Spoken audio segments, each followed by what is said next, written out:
and very welcome to my channel. My name is Elin and I talk about books and book-related stuff. It's the last day of 2020 and I don't know about you, but at least I am saying good riddance to 2020. I am happy to see the back of it.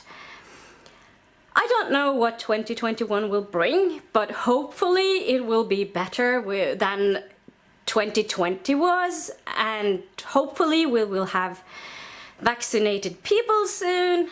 They have started vaccinating in Norway, but I think we are having to wait for a good while before everybody is vaccinated. I want to talk about my reading goals for 2021. I don't really have a lot of other goals for myself other than reading goals, and I also want to show you my reading journal. So if you have followed me for a while, you will recognize this reading journal. I am keeping the same notebook as I have had for the last couple of years. I started doing a reading journal a couple of years ago just to see if it would work for me. And it has been more or less successful, to be honest. But it was what it is, and I'm trying still to figure out how I like to do it. But what I really like doing is start the year with my goals. And this is kind of my first page, which is Lesedagbok, which is Norwegian for reading journal. And I started in 2019, as you could see, with my goals there. However, I am going to talk about my 2021 goals. And I have seen some other Norwegians doing like bullet journals and reading journals and things like that.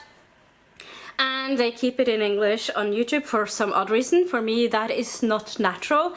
For me, of course, it is natural to keep my reading journal in Norwegian, because Norwegian is my native language. So why would I keep it in English? That would make no sense. So my first goal is to read at least 50 books. And to read 50 books is the goal that I had every year since 2005. This was before Goodreads, as far as I know. At least I kept it online on a web page that I made myself. I am a bit of a geek, I know, but hey, what do you expect? So I am continuing doing the 50 books a year.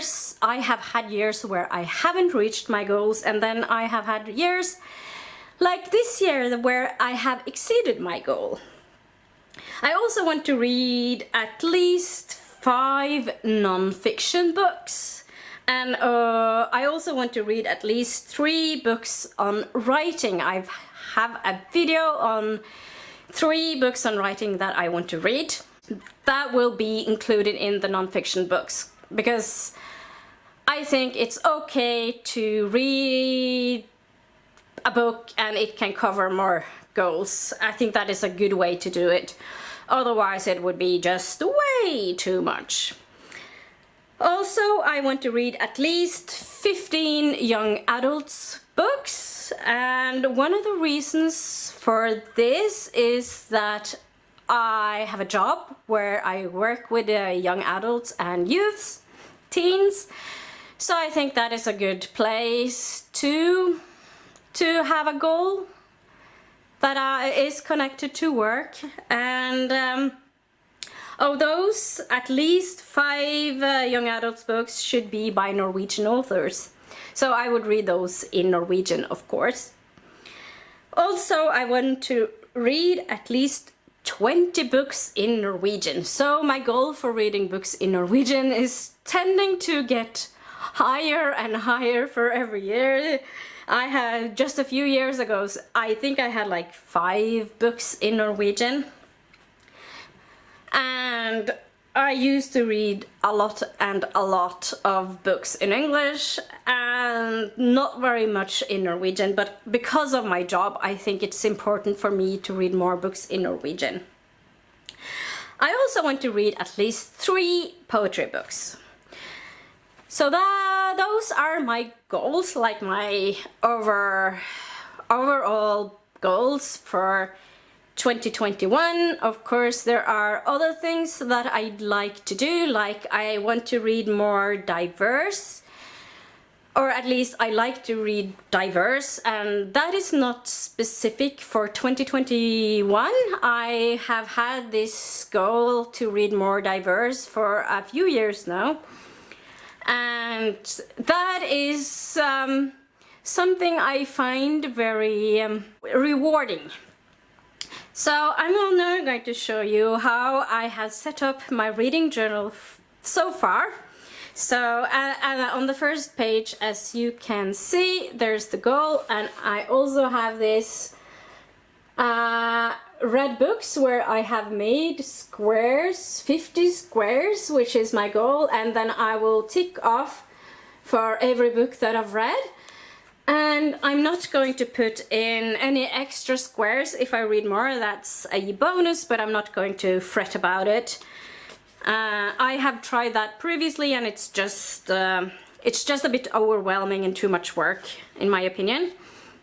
And then I have the other challenges for non-fiction books and about writing and young adult and so on and so forth. With the little boxes where I can tick off. I also have a little space here for readathons. Lesemaraton in Norwegian. I'm not quite sure how I will work that out, but I thought I would have a little space there. I think I will just put the title of the books that I read for the readathons, like first which readathon, and then the title of the book and which prompts they will tick off, I think, though I'm not quite sure. I am also not sure which readathons I will take part in 2021. I am thinking at least the queer lit readathons, because I really like those, and also maybe some horror ones or something, though I'm not sure. I haven't decided. I will probably decide as I go, because I don't know how the year will be like in my personal life. And then I have made a page for books from the whole world. I've called this, and my thought here is to write down which country the books are from, and that is connected to my diverse reading, because I think if you read books from other parts of the world than your own, for me that would be outside of Norway. I know that the US and the UK and Ireland would also be from other parts of the world, but I will try to look to other places like India or Japan or Indonesia or Nigeria or somewhere else. I only have one problem with this, because I have a favorite author, Nnedi Okorafor, and I'm not sure if I would tick her off for Nigeria or if she is the US. What do you think? Would you say that she's from the US, or would you say she's like Nigerian? I'm not sure. That's a tricky one for me. Also, I have put a page for my favorites, and the thought is that would probably make it easier for me to look back at the year and make a top 10 or favorite reads from a year.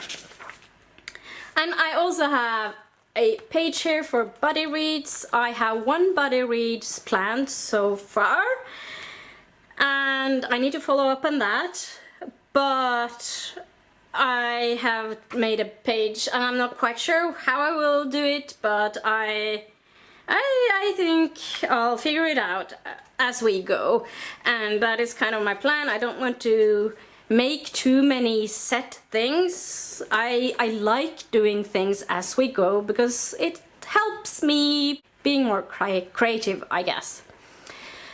So that is it.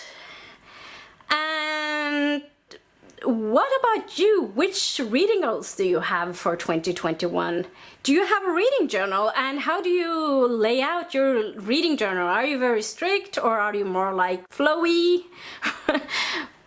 Let me know. I would love to hear your thoughts, both on like your goals and whatever you are thinking about when it comes to books and 2021. I guess that's all I wanted to say for today, and I will see you in my next video. Bye!